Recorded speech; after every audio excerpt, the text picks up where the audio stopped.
Okey, ini adalah bahagian 2, sambungan berkaitan dengan kerata rentas sistem saraf. Okey, kalau kita tengok di sini kerata rentas, yang inilah kalau kita kerat dia daripada atas ke bawah.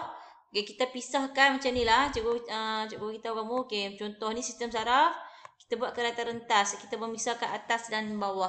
Macam nilah bentuk dalam dia. Okey, yang mana di tengah-tengah ni tadi adalah jirim kelabu dikelilingi oleh jirim putih. Okey, jirim putih dia mengandungi akson bersalut myelin. Okey, bentuk sistem saraf secara umum, yang ni kita akan tengok nanti tapi cikgu nak bagi kamu nampak gambaran. Okey, secara umum yang ni badan dia. Okey, inilah akson. Akson ni bentuk dia panjang, lepas tu dia ada bentuk macam ni. Nanti kita akan belajar dalam 12.3. Ni contoh je lah. Lepas tu dia ada hujung dia macam cabang-cabang macam ni. Di sini dia ada menghubungkan, ni kita panggil dendrit. Dia menghubungkan dengan neuron yang lain ataupun sel saraf yang lain. Macam ni bentuk secara umum dia lah. Okey, jadi kita tengok dulu kerata rentas sistem saraf. Dia terdiri daripada ganglion akar dorsal. Okey, yang ni. Ganglion ni yang bentuk yang macam benjol ni. Okey, ganglion akar dorsal. Dalam ni dia ada badan sel neuron. Nampak? Yang ni, bulat ni. Dia ada macam-macam jenis sel neuron.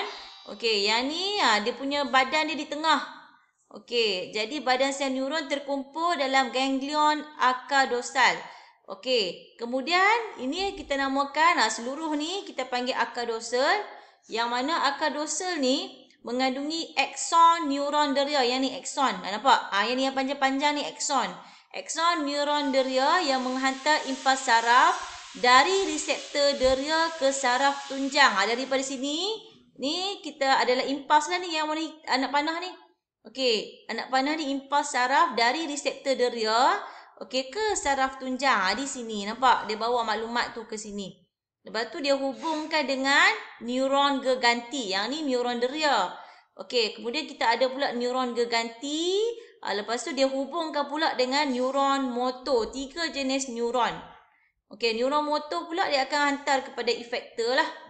Okey, kemudian kita tengok saraf spina. Ni sini saraf spina. Saraf spina mengandungi neuron deria. Nampak dia ada neuron deria.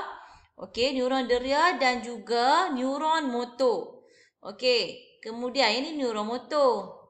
Okey, yang ni neuron deria. Di sinilah. Nampak di tengah-tengah ni. Saraf spina ni dia ada 2 jenis neuron. Neuron deria yang warna ungu ni dan juga neuron motor yang warna merah. Okey, akar ventral. Akar ventral di bahagian bawah. Yang ni akar dorsal. Yang ni akar ventral. Di bahagian bawah ni, akar ventral mengandungi neuron motor yang menghantar impas saraf dari saraf tunjang ke efektor. Yang ni adalah bahagian-bahagian dia yang kamu kena tahu. Yang kamu kena ingat lah. Okey, nampak? Ni contoh dia tadi. Yang ni tak dalam buku teks. Kamu tengok sini ya. Okey, contoh dia bagaimana dia berfungsi. Yang ni jirim kelabu, jirim putih. Nampak? Saraf tunjang dia akan dihubungkan ke otak. Okey, contoh dia di sini. Okey, dia ada reseptor. Dia kesan oleh reseptor. Pada kulit ni dia hantar ke ni neuron. Okey, dia hantar. Panjang lah neuron ni. Cuba tengok. Dia hantar kepada neuron deria. Nampak? Ini ganglion akar dorsal. Kemudian dia akan dihubungkan dengan neuron apa di tengah-tengah, neuron geganti ataupun neuron perantaraan di sini. Tapi dalam buku teks kamu neuron geganti. Tengok neuron geganti. Okey, neuron geganti ikut buku teks lah. Okey, neuron geganti di sini dia jadi perantaraan, dia menerima impas tu kemudian dihantar ke otak untuk interpretasi, kemudian dihantar semula ke neuron motor untuk gerak balas. Kemudian dihantar kepada yang terakhir adalah otot ataupun efektor. Yang ni bagaimana sistem saraf kita berfungsi. Jadi sistem saraf periferi, dia terdiri daripada sistem saraf soma. Ada 2 jenis pula dalam periferi. Sistem saraf soma dan sistem saraf otonomi. Yang mana sistem saraf soma dia mengawal tindakan terkawal. Ni kita nampak ni. Soma adalah tindakan terkawal. Okey, manakala sistem saraf autonomi pula, kalau kita tengok di sini, mengawal tindakan luar kawal seperti denyutan jantung dan pengejutan salur darah. Okey, fungsi sistem saraf periferi menghubungkan reseptor deria dan efektor kepada sistem saraf pusat. Jadi periferi ni dia adalah penghubung lah.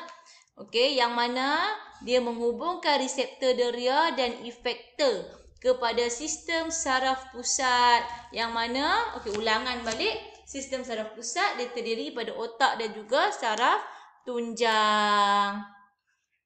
Okey, nampak kita ada ulangan dah.